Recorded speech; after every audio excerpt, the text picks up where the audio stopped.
Hello dear friend, today I am going to provide you answer key from the book Snowdrops of class 7. Let's see the answers. This is the answer key for chapter 4. This is actually a poem, The Squirrel. From the poem, the poet describes a squirrel which he sees in his garden.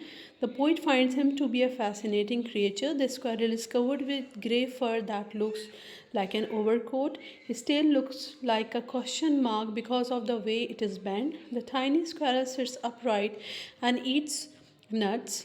The squirrel seems to be a mischievous creature who likes to draw and play with the poet and his friends. Whenever the poet and his friends run around his tree, the squirrel playfully goes the other way. The poet, in a simple manner, has described a squirrel, but the poet also desires to draw attention to the fact that animals are beautiful creatures, and if we befriend them, they can bring immense joy and happiness in our lives. Exercise: multiple choice questions. Part A: take the correct option. Answer for Answer is part B. It is active and playful. Part B: read the given extract to attempt the questions that follow. Answer is part B: was frightened of humans. Next exercise: answer these questions. Number 1. The poet says that the squirrel wore a question mark for a tail because its tail was bent in such a manner that it resembled a question mark. The squirrel has a long, fluffy and bushy tail. The texture of the fur of the tail is smooth and silky.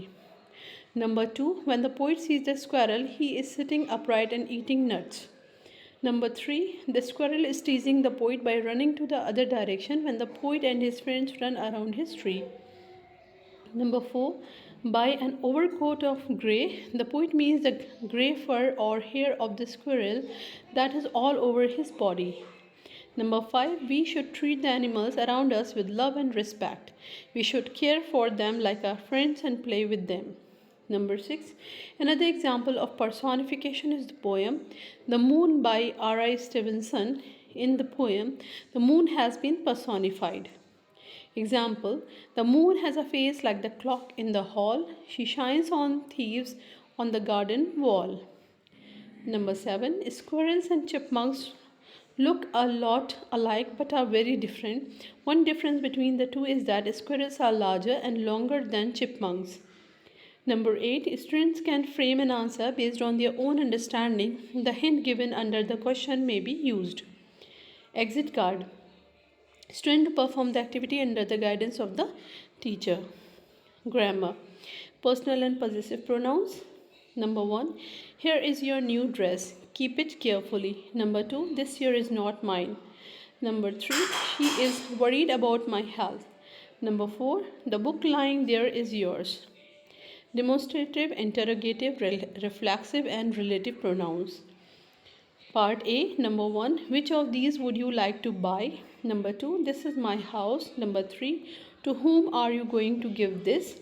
Number 4. This dog has a wound on his back. Number 5. I stitched this dress myself. Number 6. They themselves created this confusion. Part B. Number 1. This is a dog that bit Arun. Number 2. My brother, who is a doctor, has gone to America. Number 3. My mother, who is 40 years old, is a teacher. Number 4. Bring me the file that is on the table. Distributive, reciprocal and indefinite pronouns. Part A. Number 1. Rashmi bought everything she liked in the fair. Indefinite pronoun. Number 2. All of you have been called now. Distributive pronoun. Number 3. I have lost a book which I bought from the book fair. Personal pronoun. Number 4. I cooked the dish myself. Reflexive pronoun.